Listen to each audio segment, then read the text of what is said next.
Your body is a bit of an idiot. It was designed by a committee, probably on a Friday afternoon.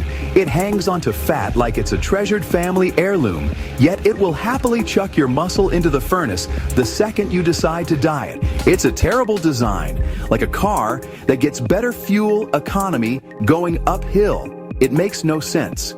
So, you decide to lose some weight. You find one of these new wonder drugs, semaglutide, tirzepatide, the weight just falls off. Brilliant. Except it's not, because your body, in its infinite stupidity, has decided to get rid of the good stuff too. While you're celebrating the smaller number on the scale, a significant chunk of that loss is muscle, up to 40% in some cases. That's like trying to make your car faster by removing the engine. You end up with a smaller, weaker, and fundamentally less useful machine.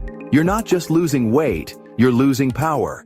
You're losing your metabolic horsepower.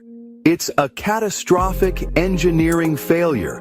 So we need a better plan, one that's less stupid, a plan that tells your body what to keep and what to throw away. Let's talk about growth hormone.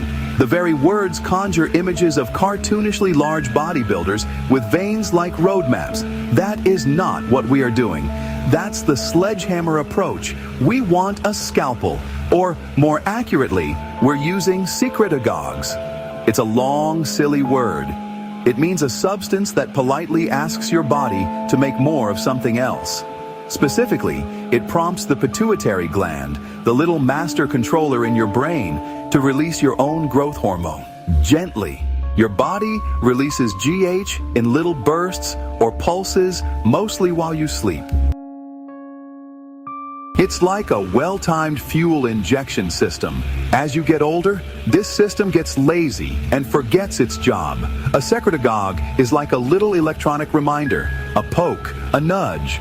Oi, pituitary, wake up and do the thing.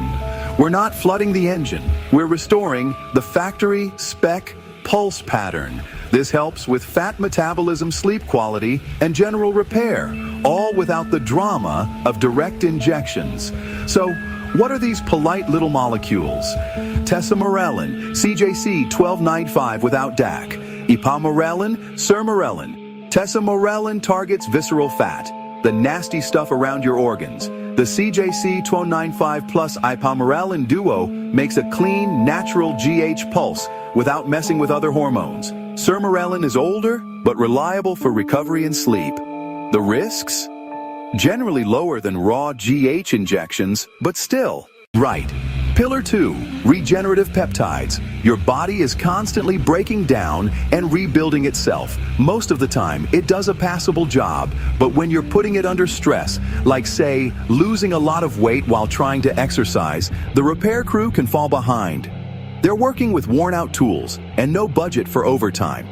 Regenerative peptides are like handing that crew a brand new, top-of-the-line toolkit. They are specific chains of amino acids that signal certain cells to get on with healing. For instance, there's a little blue wonder called GHKQ. It's a copper peptide. It tells your body to get busy with collagen and elastin production. This is good for skin, which can get a bit baggy after weight loss. It's like a structural reinforcement for your body's outer shell. Then you have the heavy-duty stuff, BPC 157. They call it body protective compound because marketing people are not very creative. It's found in gastric juice, of all places, and it's a master of soft tissue repair. Muscles, tendons, gut lining, and you can't talk about repair without mentioning TB 500. This is the synthetic version of a protein called thymosin beta 4. It's a master of healing and reducing inflammation.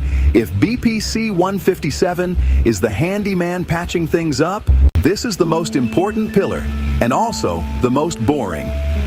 So listen up. Muscle preservation. All this clever chemistry is useless if you let your muscles waste away. This part is not optional. It's the grunt work.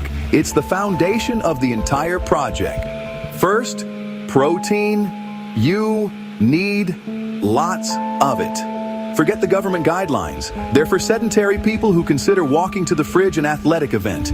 You need about 1.6 to 2.2 grams of protein per kilogram of your body weight every day.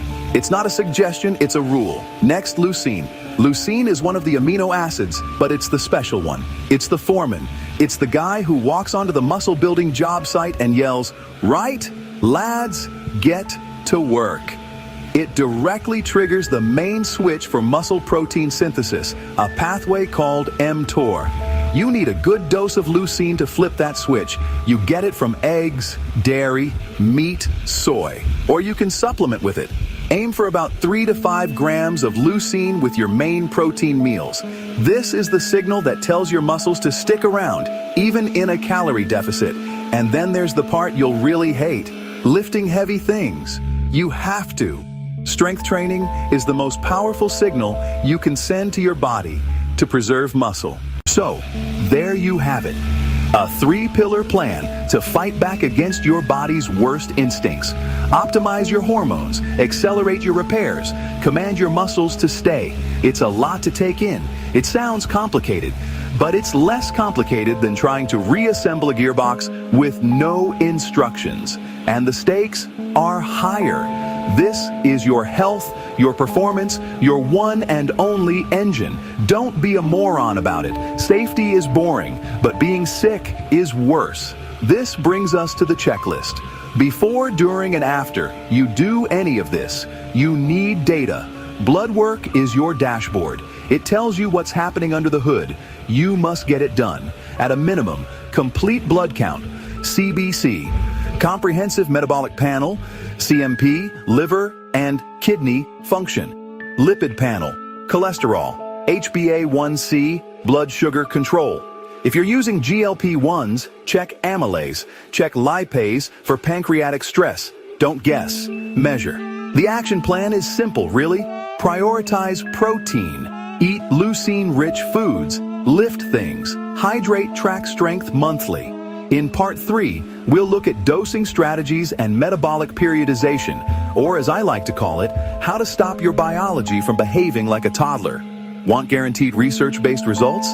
Visit upscalebusinessweden.com. See you next time, and thanks for watching.